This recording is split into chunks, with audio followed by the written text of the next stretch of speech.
Caseworkers and program staff who use these systems often hold deep institutional knowledge that it might not be written down in documentation. How do you make sure to engage them in the work? And how do you handle it when their workflow expectations have some conflict with what the opinion is that the modernized system of what it should do? Yeah. Yeah. So caseworkers are like a tremendous source of insight, right, in terms of how systems actually work. So, you could have written documentation, you could have written policy, but oftentimes, right, that can kind of drift from what's actually there. And so caseworkers are great at understanding that reality. And so because of that, right, we want to treat them as co-designers, really, not just sort of like passive stakeholders.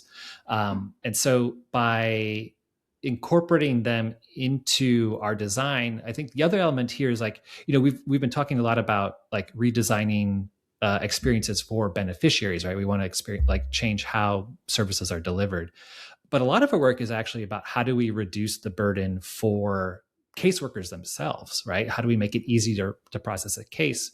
Because if we can do that, then we can make processing times for the end beneficiary go down.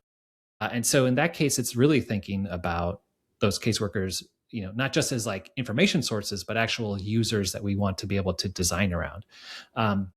In that case, there's like, you get into like some of the change management stuff that we've talked about, right? Where caseworkers, as an example, right, can have like very specific ways of working, and like their processes and their ways of working can sort of grow around the legacy system. And so when we're thinking about how should this thing change or behave going forward, right, we want to be really intentional about, okay, what's the why behind there, and is it something that actually is a preference that like we can sort of change because there's a better way to do it, or it's actually, no, this is actually like a hard requirement. We have to keep doing it this way for some specific reason. So at the end of the day, it's like, just as we want to be intentional with the experience that we're creating for end users, we want to be intentional about the experience that we're creating for caseworkers and other internal staff.